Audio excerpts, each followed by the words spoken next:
पिछली रात मुस्कान और साहिल को पुलिस पकड़कर थाने ले गई थी।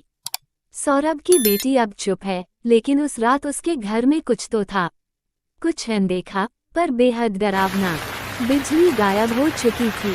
हल्की बारिश और तेज हवाओं के साथ खिड़कियों से पर्दे उड़ रहे थे। एक अजीब सी सड़ांध पूरे घर में फैल गई थी। ड्रम के पास पड़ा एक पुराना टेप रिकॉर्डर अपने आप चालू हो गया। मुस्कान, मैं लौट आया हूँ। सौरभ की बेटी डरकर उठ बैठती है। उसके कमरे का दरवाजा खुद ब खुद बंद हो जाता है। शीशे पर एक संदेश उभरता है। पापा अभी यहीं हैं। साहिल और मुस्कान अलग अलग लॉकअप में थे। पुलिस वाले आराम कर रहे थे, लेकिन सीसीटीवी कैमरा लगातार झपकने लगा।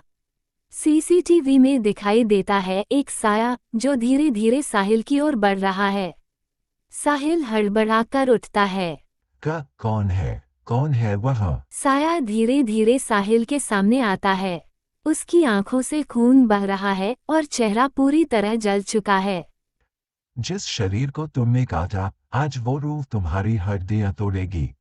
साया हवा में उड़ता है और साहिल की छाती पर चढ़ जाता है।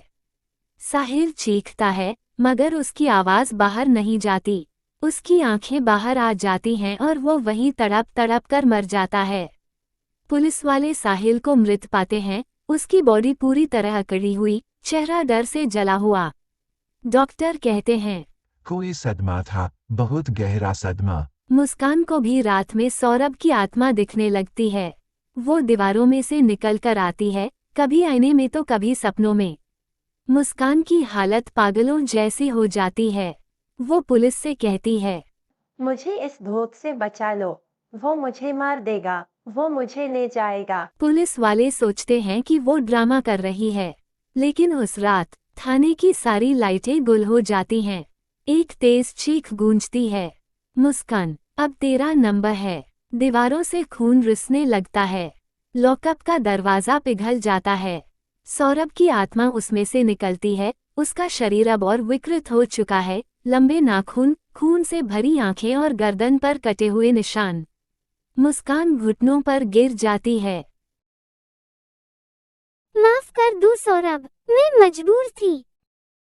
मुझे बेटी की खुशी के लिए लंदन से लौटना पड़ा और तुमने उसे विधवा बना दिया। अब तुझे न चैन मिलेगा, न मुक्ति। फिर वही होता है जो सौरभ ने कहा। मुस्कान की आत्मा उसके शरीर से बाहर खींच ली जाती है और वो वहीं जमीन पर गिरकर मर जाती है।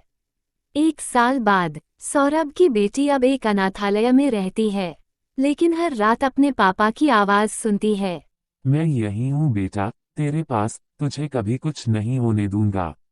उसकी आंखों में आंसू होते हैं, लेकिन वो मुस्कराती है क्योंकि वो जानती है उसके पापा अब भी उसके साथ हैं, एक रक्षक की तरह, एक आत्मा की तरह।